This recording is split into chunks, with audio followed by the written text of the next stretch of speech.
Number 1 for Michigan, Stu Douglas, a true freshman who starts and runs the point for them. David Merritt also, both of them really can handle the ball. Sims on the inside, doesn't get the roll on the floater, and Duke surrounding the rebound. You know, Douglas said 10 last night. Tonight he's got Zippo. He's got to be able to be a little bit more consistent. Had 5 big assists last night as well. Instead of using the post, look, there is right there. You can be an outlet guy, a passer. Almost turned over. Still scrapping for it. Michigan comes up with it. Douglas a little too far for Harris, who stops and misses the shot. Boy, he did a nice job just to corral that pass. Nolan Smith will slow it down. How about the dunk Nolan Smith had in last night's game? Yeah, that was really a big one. It was a monster jam. Good D there by Sims. He's given up about 5 inches in height to Zubek, but he stood his ground. You know, Rhode Island played them so tough because they were able to do right there what Douglas did. Make the 3. Jimmy Barron, the son of the coach, was on fire. Made 8 threes in that game. He looked like a version of J.J. Redick.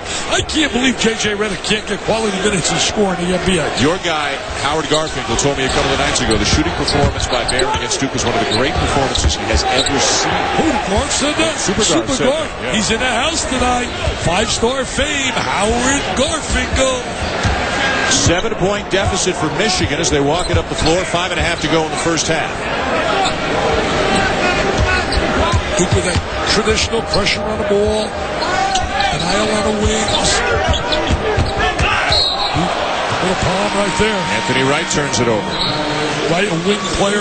They'll be a lot better, Michigan, when they get Laval Lucas Perry. I talked about him last night. He's a scoring threat. He's perfect for the John Beilein system.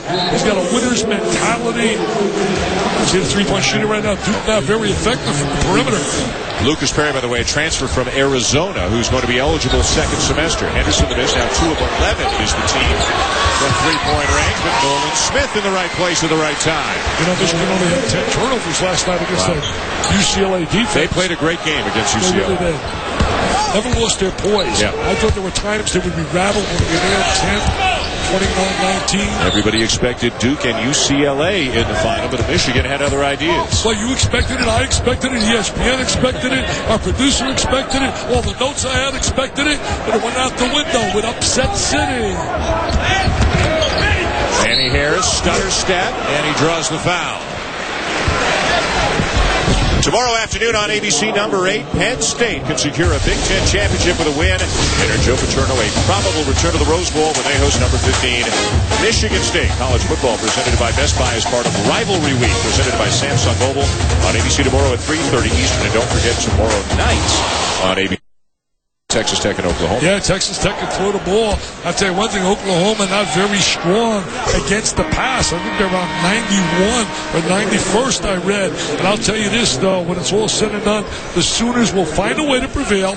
The Sooners, Mr. Stoops and company, are going to win. They're going to march on to the national championship game, and they're going to play Florida for the national championship because the Gators, and I told you the other night, I'll say it again, they can't hear me in Alabama. No, sir. But they have no shot against the Gators when they hook up in the SEC championship. Manny Harris going out, getting a little bit of teaching from John Beilein. We mentioned Texas Tech football. How about the basketball team last night against a Division II team? But they won 167 to 116. Do you get the feeling Pat Knight is playing a little bit of a different style than Bob Knight? Well, I was teasing Bob today early this morning on the phone. I read that score as he watched him come up empty on the 3. I called him and I said, hey, what are you teaching down there to your son? And he said, hey, I don't want to hear about the 167. What bothers me is the 116 that they gave up. I mean, that sounds like an old Loyola Marymount game from back in the day. There's a block on the drive. C.J. Lee is called for the foul. They took 94 shots, East Central Oklahoma. 94 shots. There was 113 field goals for Texas Tech. Unbelievable. Here, a more low-scoring game. 31-24 Duke, late first half. All right, Ryan, thank you very much. Well, the thoughts of the Duke basketball family, a lot of us who know him as well, with Mike Craig right now, underwent a triple bypass in hospital yesterday. He is Duke's Senior Associate Athletic Director, and we understand he's recovering well. I don't know if he's watching the game tonight. The procedure was just yesterday, but we send out our best to Mike back down in Durham. Well, I heard that he had the radio hooked up right in the room yesterday in the intensive care unit. Mike, 43 years of age, a vital part of the basketball program, and certainly a great asset to Mike Krzyzewski. Yep. Mike, we wish you the best, buddy. You've been a great friend, and you've been a terrific help to us.